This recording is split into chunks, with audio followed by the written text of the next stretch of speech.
The following story has been brought to you by StoriesToInspire.org. So let me take you back about 30 years. I think like 40 years. No, 30 years. So I grew up, thankfully, in a traditional Sephardi type of family. It wasn't a family that expressed the details of halacha, but it was a family that understood that we were Jewish and we participated in holidays. We did go to synagogue. We sometimes went to a conservative synagogue. Sometimes we preferred going to the beach. Sometimes we preferred watching a movie. But we were somewhat involved. I remember the Pesach Seder. It was a big competition at the Passover Seder because we had to do the Seder because, our parents said we have to do it. And we were Sephardi, so we were at least externally traditional. But there was a competition because, they were good TV shows. So I still remember we would start off with good spirits. We were enthusiastic to read the stories, and it got boring. And so at a certain point, it went into fast forward. Okay, Baruch Atah Hashem Zaroa, Baruch Hashem Karpas, eat the meat. Let's go to the movies. We had the express Passover Seder. Now I'm not coming here to confess my sins. I'm not expecting you to be my priest. It's not even our thing anyway. But I'm just sharing you some of my personal experiences. And here's the point I want to really focus on. I just want you to appreciate where I'm coming from. A 16-year-old mature adult has a big world out there. The last place he's looking for is the Beis Medrash, the synagogue, and the last thing he's unfortunately interested in many cases is the shidduch suggestion that his great aunt has that's waiting for him in Brooklyn. So, Habavin Yavin, and let's continue to the main point of the story. So now, here's the thing. There was a little bit of a light in my darkness, in my world, a little bit of a light. One summer, we went to visit our grandparents. Now, we had good fortune, not knowing it at the time, but the great fortune, actually, that my grandparents lived exactly across the street from Rav Shmuel Birnbaum, who was, Zatzal, the Rosh Hashiva of the Mir Shiva of Brooklyn. I saw this man with a white beard, angelic, walking down the street, right across I watched him every day. See him when we went to visit.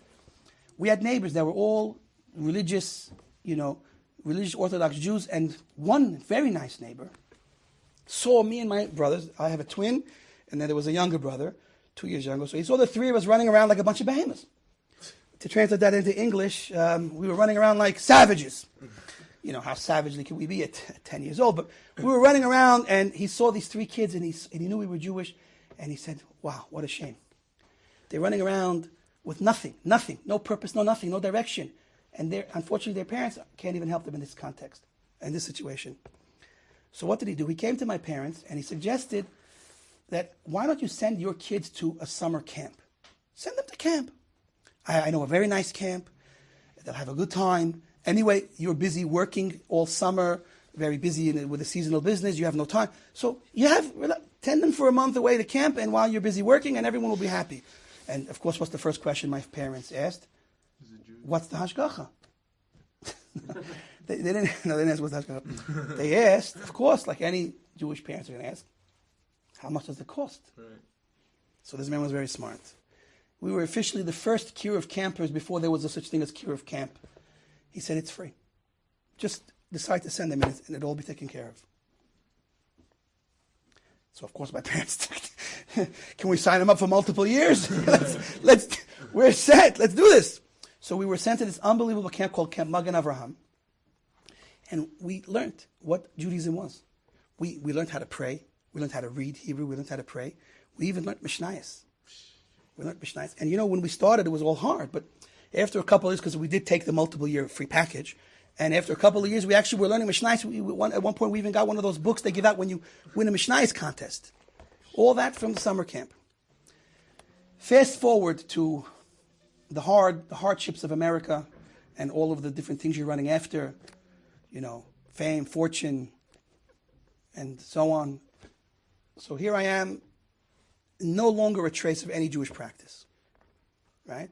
Looks like the end of a sad story, but it's not the end. As we said, there is no end to the Jewish story. So here I am. It's a Saturday. Not a Shabbos, not a Shabbat. It's a Saturday. And I'm about to shave because, I wanted to look, nice and clean shaven with a nice suntan, get that nice smooth shave. I'm about to shave. And I tell myself, is ridiculous. I can't do this. Something in me said, this doesn't make any sense. And I thought to myself, look, I have 6 other days of the week to shave. That's not an Avera.